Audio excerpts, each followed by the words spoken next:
Hello, hello, hello. I am so excited for the end of December. I'm really looking forward to Christmas, but we will be moving into 2026 very, very shortly, and New Year means new books.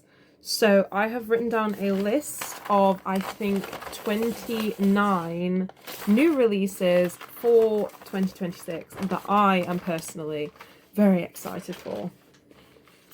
Now, admittedly, I am on a book buying ban, so I don't really know how many of these I'm gonna be able to read. I'm probably gonna try and borrow a lot of them from libraries or try and find digital, like Kindle editions or whatever. So yeah, we will see how that goes. But that being said, I'm gonna be keeping an eye on all of these because they just sound so good. Okay, so for the first 6 months, I have 3 books per month. And then up until November, I have 2 months. And then November and December, I have 1 book because obviously a lot of the releases aren't announced yet for towards the end of the month. So without further ado, we'll start with January. So the first book on my 2026 books I'm keeping an eye on list is When I Lay My Vengeance Upon Thee by Gus Moreno. This is a graphic novel with a gorgeous, gorgeous cover. It is about a disgraced priest who seems to have had some involvement in the death of a child. And his punishment for this involvement. Clearly he's not that involved because he doesn't go to jail, but he is sent away to work with this exorcist on an island, I think. But he's sent to work with this exorcist who is trying to clear this place of, I guess, demonic entities while also dealing with a non-aging coma patient. So it's somebody, I don't know how old they are, I don't believe the description said. In my head it's a child, but I think I might just be stealing that from, what's it called? The DC Dark show on Netflix? I think I'm just stealing from that it's a child, but it has somebody who is in a coma, but they've not aged since they fell asleep.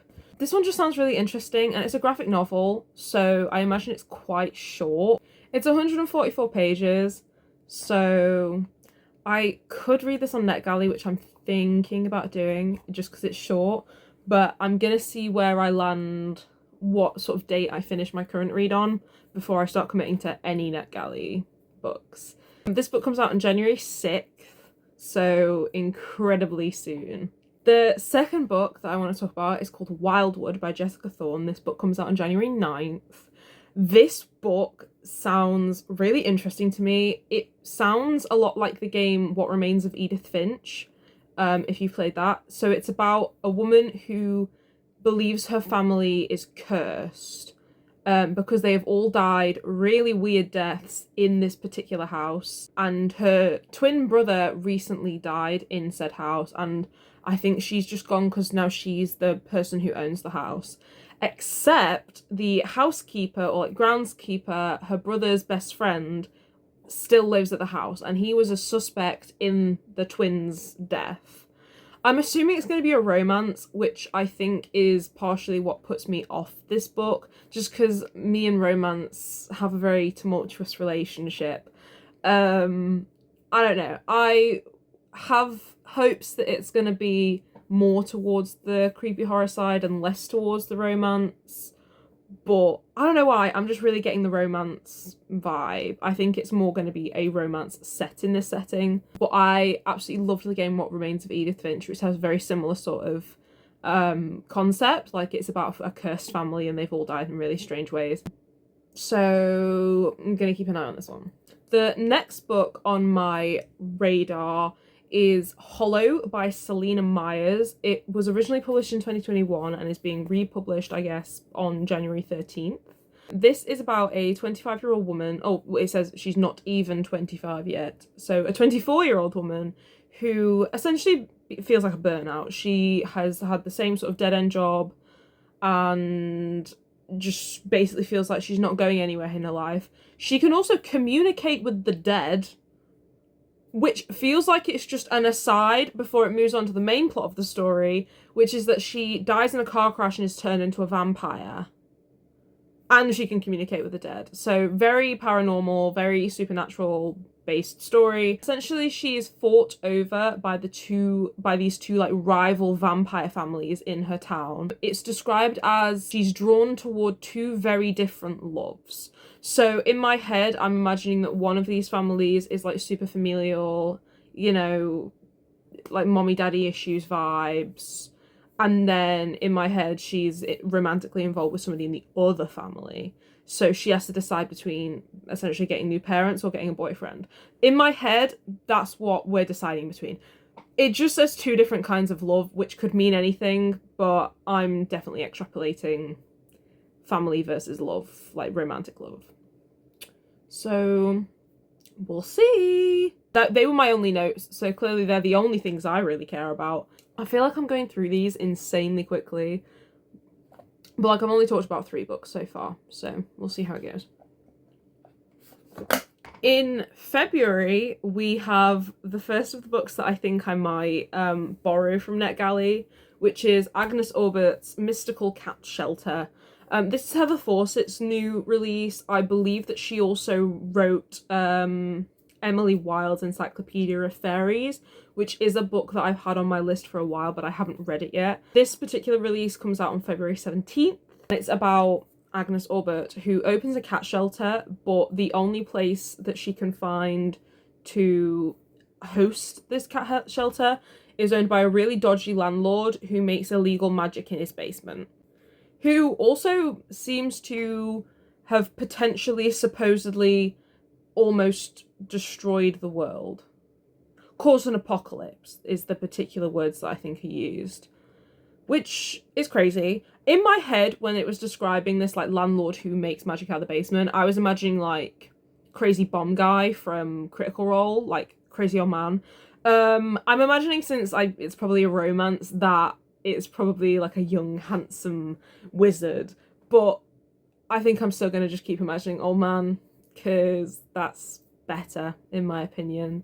But essentially the plot of the story is that people are coming after him, and she, because obviously he owns the place in which her cat shelter is, has to help him out and stop people from killing him, I guess. I assume they're trying to kill him. Next up, also on February 17th, is The Grey Sheep by S.M. Somerset. This is one of the ones I'm most excited for. It sounds really interesting. It's about a woman who takes over as a jeweler from her father who falls sick. And she is at work one day when the city is attacked. And the plot of this book is that she has to find her way across the city to get to her sick father. There are some spoilery vibes in the blurb, so if you want to go read that, go read it. I personally don't recommend it. I wish that I didn't know the thing I know. I do feel like sometimes blurbs give you a bit too much information, but the blurb describes it as one ordinary woman's intimate experience with war and the change she makes in the trajectory of continent-wide conflict. Now, I'm really hoping that this doesn't turn into some sort of like Chosen One story. I really hope it stays about a random woman interacting with this war that's going on. This one is one of the ones that I really want to take from NetGalley because I could request it if I wanted it, but it is the first book in a trilogy, and I don't want to have to be waiting God knows how many years for the next installment. So I'm really on the fence at the moment as to whether or not to request this. I might not even get it if I did request it, but I don't know. It's also 500 pages, and that's a lot of pressure. I have no issue with reading long books, but obviously with NetGalley there is a time limit, so I'll have to continue debating that one with myself. But it is definitely one that I really want to read. I feel like normally with trilogies and things, I tend to wait until they're all out, but like that's gonna be years. The next book actually comes out on my birthday, February 25th, and that is The Peddler by Elyssa S. Schwendy. This is a short story collection focused on fairy tale-esque vibes. The 4 short story descriptors that we get in the blurb is a mermaid who wants to walk in order to avenge a murder, a noble daughter battling between her beliefs and how she was raised, a lighthouse keeper holding vigil for her lost lover, and a petty thief scamming the rich to service the poor. So obviously I can definitely see the Little Mermaid in the first one, and I can definitely see Robin Hood in the last one. I don't know the second and third one too well. I don't know if they're based on real fairy tales or if they're all just inspired by fairy tales, but I'm kind of intrigued by this one, and I do love a book that comes out on my birthday. You know, February 25th, it's the day that all good things come out. Next up, in March, we have Death in the Palace by Barbara Hambly. This comes out on March 3rd. It's set in the 1930s, and it's about a movie star who is offered £50,000, which, let me do the conversions. £50,000 in 1930 translates to £969,988 today. He offers her 900 grand to marry him and then divorce him. I don't know. Her assistant, who is described as her companion, basically tells her, don't do this, it's crazy. And it doesn't say in the blurb whether she accepts or denies him, but essentially she's pulled into his crazy world. Essentially this guy that has offered her this egregious sum of money, has a lot of rumours going around about him, and then the source of those rumours dies. The guy who's been telling everybody all this shit dies, and now she's involved in this situation. I'm assuming she must take the deal, and that's how she ends up involved, but it doesn't say whether or not she does. It just says that she ends up interacting with New York's high society, mobsters, and movie stars, which sounds so glamorous, and I'm so into it, especially with it being a murder mystery, because I love a murder mystery, especially if it deals with like Golden Age Hollywood. Another one that I am super hyped for is The Fox and the Devil by Kierstan White. This comes out March 10th, and it's about the daughter of Van Helsing. She and him have a complicated relationship. I think she thinks he's mad and like crazy for his beliefs about vampires, until she walks in one day and finds his corpse with an oopy spoopy lady leaning over him. She's described as a surreally beautiful woman over the corpse, and she ends up going on this super long manhunt to find the woman who killed Van Helsing, her father, following a string of murders across Europe. Except while this is happening, what she isn't telling the police, I don't know if she's a member of the police or just working with them. I don't know what's going on there. But what she isn't telling the police is that she keeps receiving letters from a Diavola who seems obsessed or in love with her. I don't know if she says outright, I'm the guy who murdered your dad, or if they're just like obsessive letters, but she's receiving them, and Diavola is almost certainly the vampire who killed her dad. I'm really excited for this one. It's sort of giving Killing Eve with Jodie Comer and Sandra Oh. And I love that show, so add vampires. Hell yeah. What more can be said, really? I do know that this one has mixed reviews so far on NetGalley, so we'll see. This was one of the ones that I was like, I want it right now. Give me 50 of these right now. But now that I've sort of read a few of the reviews, I'm a bit like, oh, maybe I should wait. But I don't know. Because March 10th as well comes The Midnight Muse by Joe Kaplan. As soon as I saw this cover, I was like, yes. Mushrooms. It's referred to as mycelium metal horror. And basically it's about a metal band who go to their bandmate's cabin 1 year after she disappeared while staying at it. And there's a lot of tension in this band, so there's going to be drama, there's going to be fights, maybe, I don't know. But essentially, it's mycelium horror. I'm imagining, like, the Last of Us mushroom people, wah, you know? I put in my notes, oopy spoopy. So, oopy spoopy. It's described as an alluring and grotesque dissection of self and fungus.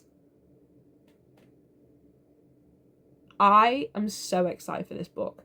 I think I'm going to buy it on release, potentially. I'm not supposed to do that. I'm not supposed to do that. We'll have to see how many books I get through before March 10th. And then maybe I'll be allowed. I'll do one as a treat, you know? Moving on to April, we have April 2nd with Jenny Kane's The Fish and Chip Shop Detectives.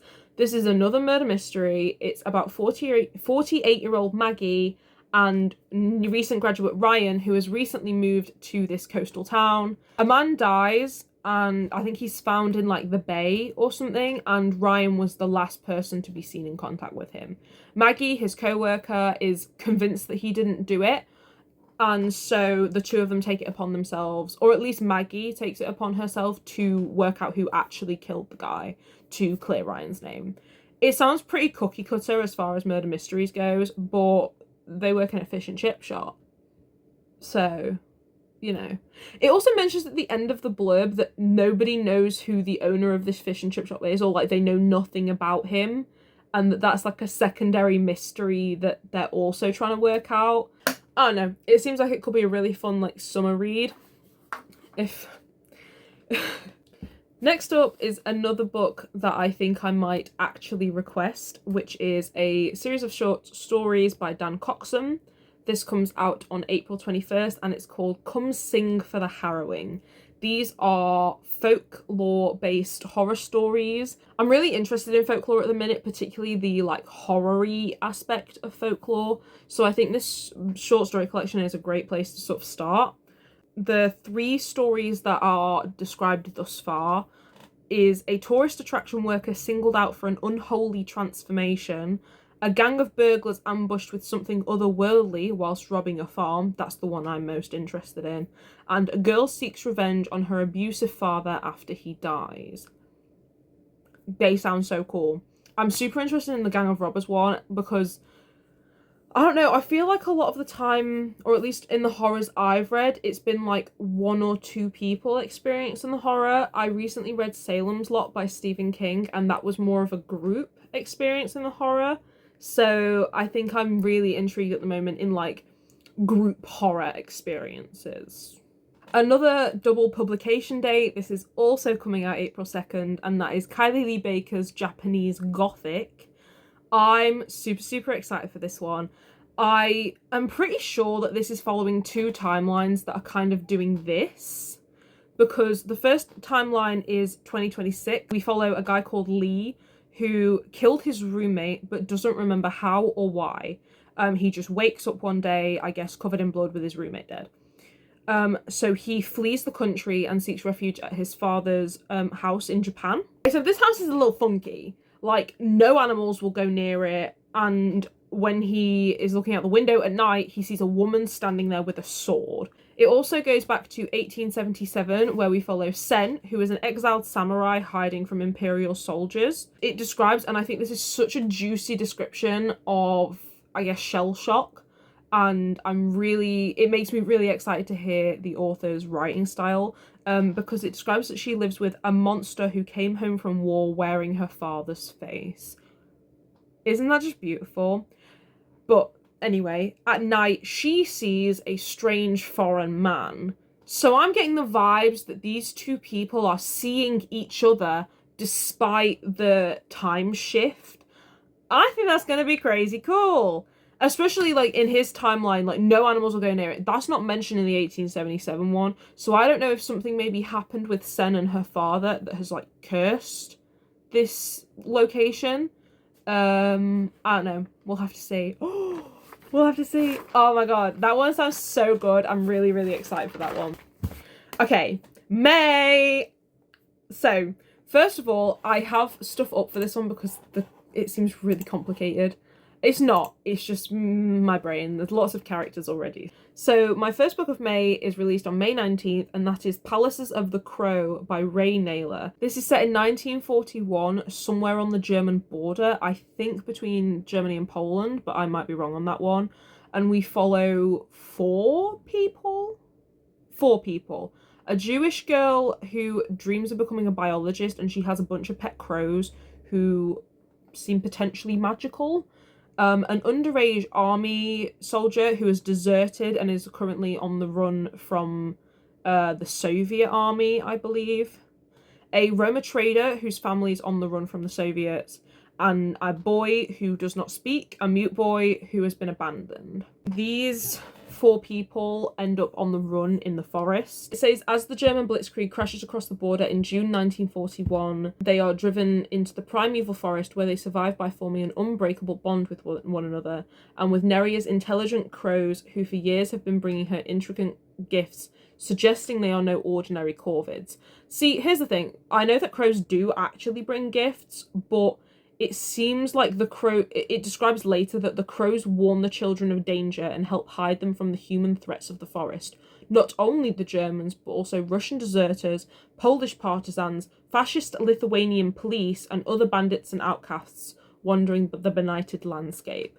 So it sounds like it could be quite a complicated novel. Definitely gonna be dealing with some heavy themes in that one, but it sounds incredible. I mean, magical crows is like the least of this novel's interest, and I'm really intrigued to read it. So that is May 19th, and I will definitely be keeping an eye on that one. Another one coming out in May, this is May 26th, is A Bone of My Bone by Johanna van Veen. This is another book about being on the run. It follows a nun who has fled her ruined convent and a peasant girl who has fled during a soldier attack. The 2 of them end up finding this, like, I guess, dead bandit, and upon his body is the skull of a saint. And essentially within this world there is a rumour or a myth that if you reunite a saint's skull with its body, you are granted a wish. And so the 2 of them take it upon themselves to attempt to reunite this skull with its body. Except, obviously, they're going to run into some problems here. Not only are they being kind of haunted by the voice of the saint whose head they're carrying, they're also being followed by a necromancer who is after the artifact. It says, as the lines between blessing and curse blur, the women must face a harrowing truth. The magic they seek comes at a cost.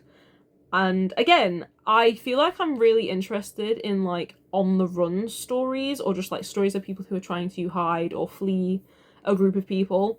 So those 2 stories, to me, are very on the books, shall we say. Now, we're back to another murder mystery with The Last Book Club by Joanne Rock. This also comes out on May 26th. And this is about a girl called Jordan who is invited to this exclusive book club. And she decides to go because her sister was originally part of this book club and then she was murdered. Well, she died in a car crash. But clearly Jordan thinks that one of the people at this book club had something to do with it. So she joins in order to, I guess, find out who killed her sister. And the book follows this group of book club goers as they host a murder mystery party. But obviously, somebody at this murder mystery party is going to die, right? Like, come on. You're hearing murder mystery party. I'm hearing murder mystery party. We're both hearing real person dies. Moving into June, we have Hunger and Thirst by Claire Fuller on June 2nd. This is about a girl who's in the care system, and at 16 she's invited to join a squat house where the previous owners met a terrible end. Essentially, she just wants to be part of a family, so she goes and joins these people, and there is a particular girl there named Sue who keeps essentially, I guess, manipulating her into doing more and more extreme things. It describes that she carries out a terrible dare and finds herself literally haunted. So they're the words that are used in the blurb. I don't know how literal the haunting is going to be. It follows this girl 36 years later. Her name's Ursula. She's a sculptor who is going by an alias, but somebody who's doing this documentary, a true crime documentary, exposes her and reveals her identity. And so she's thrust back into her 16-year-old self and having to deal with remembering the past and whatever happened to them in that squat house. I guess maybe it was haunted, maybe the dare was that she had to kill somebody. I don't know. I'm intrigued, especially with it being called Hunger and Thirst. I'm not gonna lie, I mean, I wanted to read it because of the cover, but I thought this was going to be a cannibalism book, just because Hunger and Thirst, you know, or like a vampire book.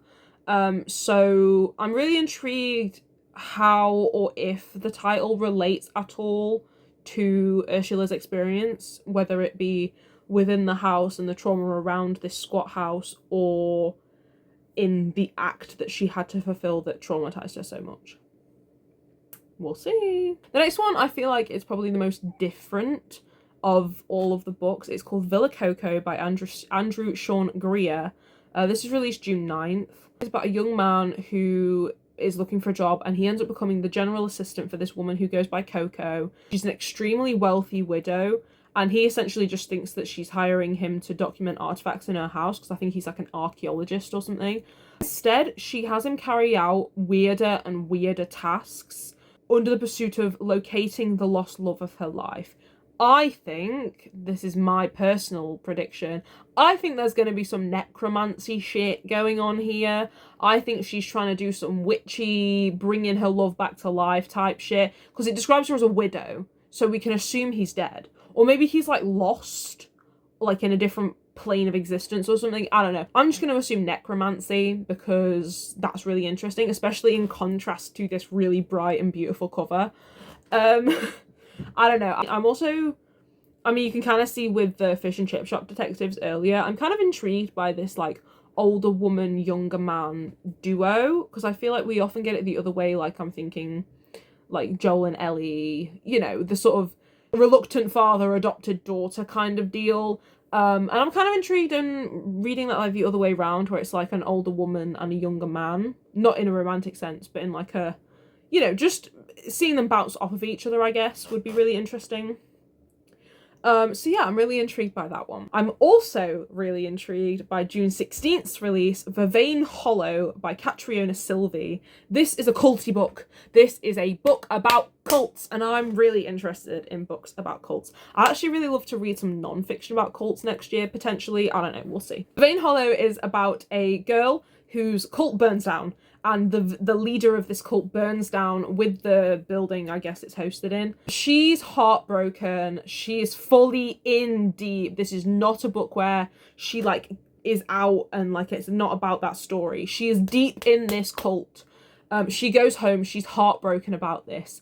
And then somebody from the cult contacts her and is essentially like, listen, I've been hearing his voice. He's been telling me that he's alive and he's still in this forest. Let's go, girl. So she goes with this guy to, apparently this dead guy isn't actually dead. He's alive and is calling to them.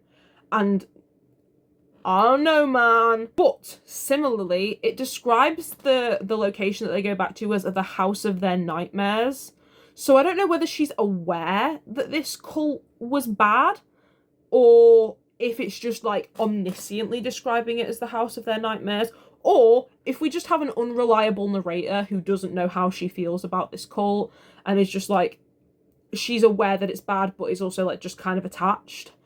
Either way, I'm so intrigued to read it, particularly if it ends up having an unreliable narrator. I just need more, like, cult fiction. Like, fiction about cults. That's what I need in my life. I actually cheated. I have an extra book for June. An extra book for June. And that is because A Darker Shore, Letters from Ketterdam is coming out on June 30th. This is Leigh Bardugo's new installment to the Six of Crows series. I think it's just going to be short stories, potentially. If you know Six of Crows, me and you are going to be connected right now. After a massacre on an island just off the coast of Ketterdam, which is where Six of Crows is set, some investigators go to see what happened. They find a stack of letters between Casbrecker and I. Essentially, they're trying to work out how and why this massacre happened. But also, like, it's going to be about Kaz and Inedge, obviously. I'm super excited for this one. However, I'm a little bit scared. This is purely my brain. I'm like, if they found those letters, is Inedge dead? Because if Inedge is dead, I'm going to be really unhappy. I'm going to be really unhappy. She isn't going to be. She isn't going to be. I just, why do they find these letters? How do they find these letters? I'm hoping it's just going to be like, maybe she has to, like, run away really quickly, right? Let's move on.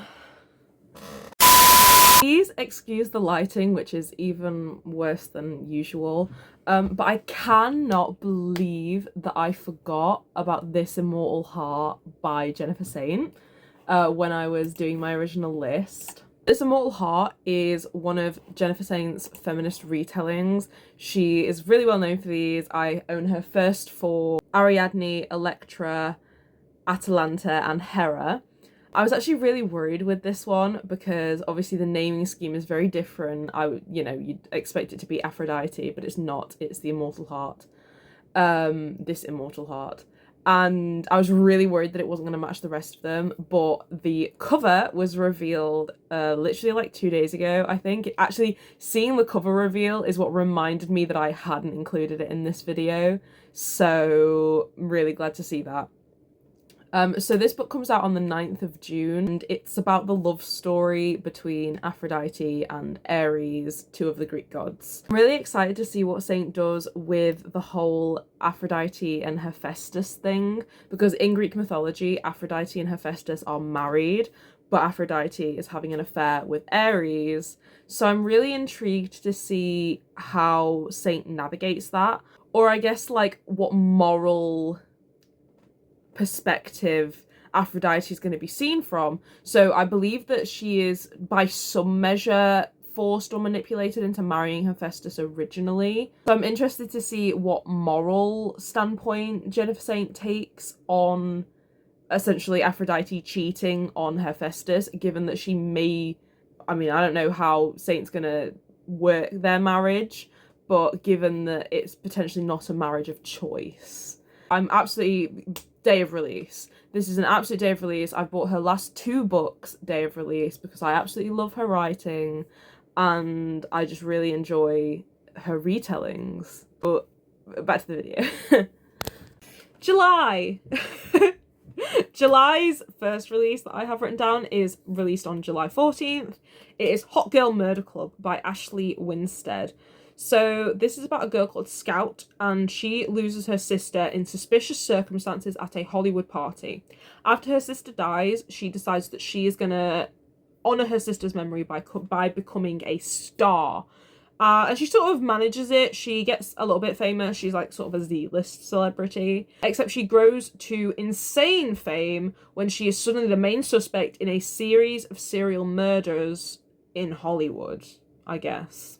I assume it's in Hollywood. So the investigator, I'm assuming of the murders, I don't think it's like a PI or anything, but so the investigator of the murderers begins uncovering secrets and ends up claiming that her sister, who died originally earlier in the sort of setup, her death at this Hollywood party links to another series of crimes. I don't know if these series of crimes, I don't know if it's going to be current murders, past murders, or if it's going to be current murders, past murders. I assume they're going to be related, especially because at least the blurb paints Scout to be innocent. So I'd assume that there's a relation there somewhere, but I don't know. We'll have to read it and see. But I'm excited for this one. I think I'm just really intrigued by celebrity fiction, fiction that is centered around fake celebrities. I'm a bit of a gossip fan. I sort of read I read those stupid blind items and things like that, and I don't know, I enjoy watching sort of trash TV, celebrity reality shows and things, just because they live such different lives for us, right? And it sort of makes me feel like I'm at a zoo for rich people, but I'm attending the zoo and the rich people are the attractions, But fiction's even better because they're not real people, so there's no weird ethical implications there. Either way, I recently read Pineapple Street by Jenny Jackson, and it kind of gave me those vibes. It was rich people drama or whatever. But if there's murder mystery in there as well, I'm your girl. I'm your girl for weird celebrity bullshit with murder mystery. Because I really love books where it's rich people but they're all jaded. And then, I don't know, I read a slasher that was about rich people, jaded people, whatever. Move on. Next book in July is called We Were Never Here by Sophia Hannon. It's released on July 28th. This is another one that I am super looking forward to. It's about two girls who are described as secret girlfriends, covert art thieves, and co-hosts of a popular YouTube ghost hunting show. So I'm already intrigued, you know, gays, art, and ghost hunting YouTube shows. Again, I'm not really a fan of ghost hunting YouTube shows, but that's because I'm a scaredy cat. I don't mind vibing with it in a book, though. So they go to this haunted house. I guess they use their YouTube channel and this, like, ghost hunting to cover for the fact that they're stealing art, because it says that they go to this house to steal a painting. But assumably if it's a haunted house, they're going to be filming at the same time. Anyway, one of the girls, Georgia, wakes up in a pool of blood with no memories, and the girlfriend stabbed next to her. So kind of a similar situation to the guy from Japanese Gothic, but she has zero memory of what happened. She doesn't even know, like, how the girl died. Maybe she killed her, maybe she didn't. She wakes up with zero memory. Leaves, traumatized, whatever. She ends up sort of cutting herself off from all of her friends. I guess they, like, run this YouTube channel together or whatever. She kind of cuts herself off from all of them. I don't know if they were all there. Also, that's not really clear in the blurb. But essentially the guy who is, like, bankrolling them, I guess, or at least he paid bail for them one time, he's clearly the one who paid them to go and get this piece of art, and he turns around and is like, I want this art, you're going back.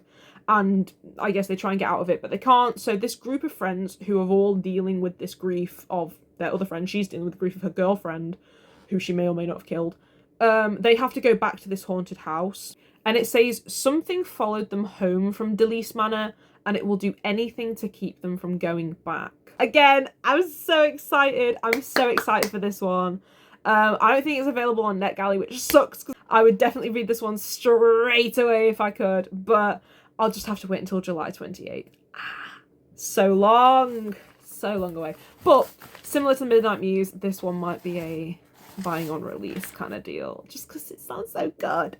Moving on to August, we have Immortal Game by Alison Saft on August 4th. This one sounds kind of whack to me. So every 100 years, a group of chess players are transported into the land of the Fae to, I guess, play a tournament against each other, I suppose, but also against the king of the Fae realm. And also Fae, because one of her main rivals is Kiara, who is a Fae princess. So I'm guessing that these mortals are invited and then they play against the Fae, and then maybe, like, the winner plays against the king. I don't know, but I'm kind of interested. I really enjoy fiction about chess, I guess. I really liked Queen's Gambit, and I currently own Check and Mate, and I'm really, really hoping it's going to be good.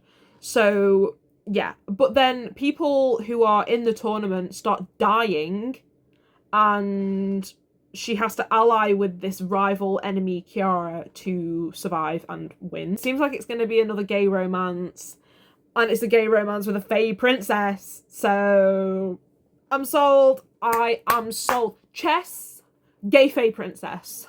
Sold. August 18th is Ross Jeffries' The Devil's Pocketbook. Another one that sounds really, really interesting to me. This is about a family, or I guess a couple, who are dealing with grieving their loss of their daughter. And they end up finding a pod in the ocean containing a gift. And this is not a good thing. It's described as reality-shifting horror. So the blurb for this one was really quite brief and vague. But it describes the book as like a Robert Eggers film. He directed The Lighthouse, Nosferatu, and The Witch. So I will probably be reading this one. Again, it was really vague, so I feel like I've said nothing to you, but to be fair, the blurb really gives nothing. But for horror, I kind of prefer that. I don't really want my horror descriptions to be giving me too much, because if I know too much, then it's not going to be entertaining to read. So I like a vague description, and this one was definitely giving vague. A gift, you know. Okay, on to September books. On September 29th, we have Better Left Buried by Mary E. Roach. This is about the daughter of a detective who goes with her mother, the detective, to a small town, and they end up, like, her mother gets called to this abandoned amusement park, and when they get there, they find a body. And assumably her mother is going to be trying to solve this murder, and whilst her mother is investigating this murder, Lucy sets out, that's the girl's name, Lucy sets out to investigate her mother's involvement with the town and why they came here in the first place. She ends up meeting Audrey, a girl on a motorbike, sold, who Lucy thinks she might have seen near the amusement park the night of the death. Again, I think this might be gay. I'm there for that. But also it's a girl on a motorbike who may or may not be involved with the murder. Again, I feel like the more you get into like the later months, like further away, the vaguer descriptions end up being. But I suppose it is another sort of mystery kind of book, so you're not going to be wanting too much information to begin with. You want to be going in as blind as possible. So also on September 29th is The Thief and the Traitor Bride by V. Elbow Volino. This follows Nor. She is a multilingual spy tasked with infiltrating enemy lands to find a relic. And essentially, she needs to hire a thief to go with her because she's a spy, not a thief. And the only option, I guess, she trusts enough to go with her is her ex-husband, Caspian. And they have to masquerade as a couple in order to get into this area that they're trying to steal this relic back from. But it says that they ended, like, their marriage really dramatically. And I'm so here for it. I really think that I need to get more into like romantasy, I guess, before I can involve myself more with like straight romance, because I feel like my issue with a lot of romance is just that there's not enough going on for me. I feel like I need some sort of fantasy political plot going on in the background of my romance. So I definitely think this like second chance romance will be even better, given that it's about spies and thieves. It is the second book in a series, but it's described in the blurb as a standalone, so I feel comfortable reading it. But whenever I read that like it's a standalone in a series, I'm just hearing that there's more if I like it. So next is my favourite month of the year for reading, October. And the two books for October both sound really, really interesting. The first one is The Wretched Divine by Adeline Grace. That comes out October 6th. It's implied to be book one of a series, but it wasn't super clear. It didn't describe itself as like a trilogy or anything like that. But essentially, it's about a knight who's raised to protect her kingdom from these monsters. And when she makes her first kill, she is sort of imbued with the spirit of this angel, described as a soul bond, so I don't know how that works. However, these monsters, humans in the kingdom, start turning into the monsters she's supposed to protect them from, and she obviously doesn't really know what to do. She ends up making like a bond with a demon who claims that he knows how to solve the situation. So she ends up with, literally in my head, I'm imagining like an angel and a demon on like either shoulder this night. She goes to try and find a cure for these humans that are turning into monsters, and it says that she'll have to make a choice: continue to stand with the angels or risk everything by trusting a demon. Now, clearly she does trust the demon to a certain extent, but I wonder if there's a choice later on that really defines the line she decides to take. I find it really interesting, especially like the idea of like a knight, or I guess she'd be close to like a paladin, making a choice between siding with like faith or siding with somebody who might actually have an answer, but having to renounce the faith in order to receive that answer. I don't know, I just think it's going to be really, really interesting. And I don't have too much like straight fantasy on here, so straight in there for me. And then October 27th, so one at the start, one at the end of the month, that will be very good for my wallet. We have C.G. Drew's Scorpion Deep. This is another marine horror.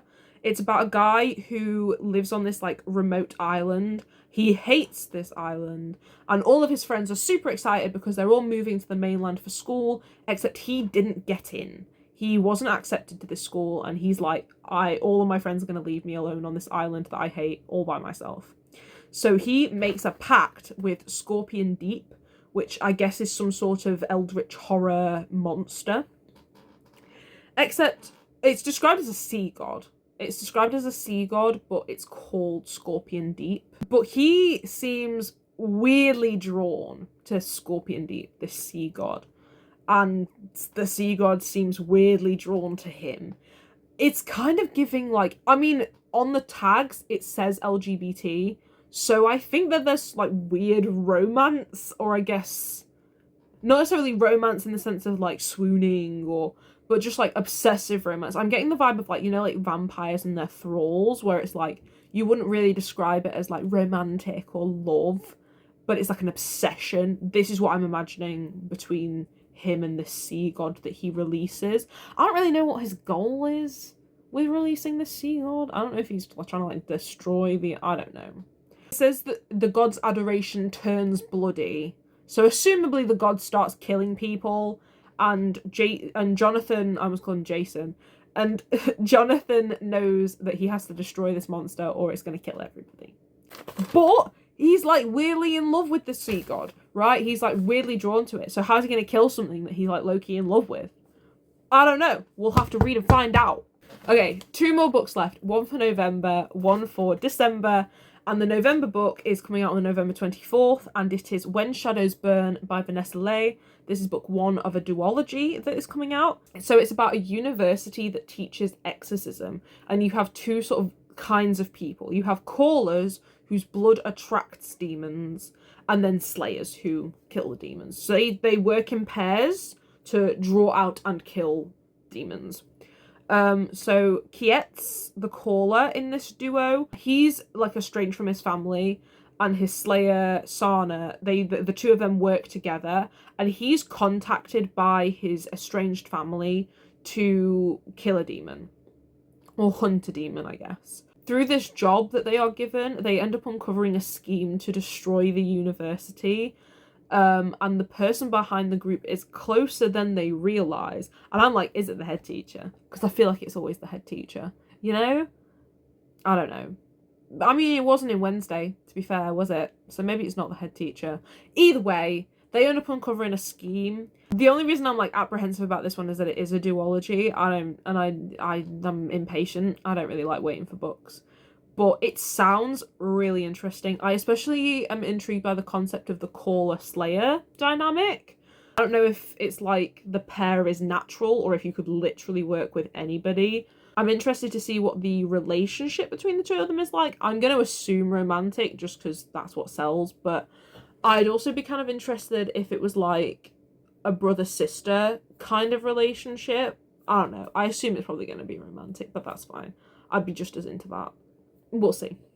The final book on my 2026 books to keep an eye on list actually comes out December 1st, and that is Arush Khan's Our Deadly Deceptions. I'm guessing this is some sort of secret society or UN situation. It's described as the world's most secure meeting ends in a massacre and all of the royalty die. I don't know if that's all of the royalty just of a land or, like, of a world. I'd guess the world. But it sounds very much like a Battle Royale style book. So 17 heirs and spares are sent to a city, and within this city are 11 sectors designed by 11 continents. So I'd assume maybe, like, different nations designed this city. Each of the sections are deadly escape rooms, which sounds awesome. There's really potential for super innovation there. It kind of sounds like, I mean, obviously it's going to be compared to the Hunger Games, but I think it's just that it's like a Battle Royale type of setting, especially because there is one imposter whose job is to kill all of the other heirs and spares. But really, it does remind me of the Catching Fire, like, 12 sections thing. You know how it's like a clock and each section is a different event? It really reminds me of that. But escape room sounds even better. So I think the imposter concept is really cool. I don't know if this is going to be a multi-POV book, But if it's not a multi-POV book, I kind of hope we follow the imposter. I think that'd be kind of like a fun twist. Or even just that, like, you're gonna, if it's a multi-POV, you might be reading it and not know which perspective is the imposter, which would also be really cool. Oh, I'm making myself more hyped for this book. So now I'm like, bring on December 1st. I'm cutting out a whole year of my life. Don't do that. Let's not do that. I'm really, really excited for this one. I think that it could have the potential to be really, really, really good. Especially the imposter thing. I'm so hung up on the imposter thing. I hope that it's like hush hush to the reader. I hope that the reader doesn't find out who it is until like a really big moment towards the end. But we'll see. I'm like completely projecting. I think I got through those surprisingly quickly. Maybe I just spoke too fast, or maybe I just didn't say enough. But I feel like I'm really trying to get better at explaining the plot of books. Like it's so dumb. I filmed an unhaul video recently and then watched it back and realised I literally didn't explain the plot of a single book. I explained why I didn't personally like them, but I did not explain the plot of a single one, and I need to get better at it. So that's kind of what this was. It was an exercise in me trying to explain plots, particularly ones that I don't really know. Like, I've not read any of these books, none of them are out yet. So that is 29, I think, books that I am super excited to come out in 2026. I'm definitely going to be keeping an eye on them. I might try and read a few of them on NetGalley if I'm able to request them. If you have any books that are releasing soon that you're super excited for, please let me know. I'm always going to be keeping an eye out. I've actually been avoiding 2026 release videos for the purpose that I wanted to like not be influenced by anybody. I have like 3 in my watch later list that I'm going to be going to straight after filming, so super excited. There's probably going to be like 100 more added to this list by the time I finish, but that's why I wanted to film it first. So yeah, let me know if there's anything that I should be keeping an eye on, particularly if it's to do with fantasy or mythology or murder mystery or horror. Yeah, have a great one, and I'll see you in the new year.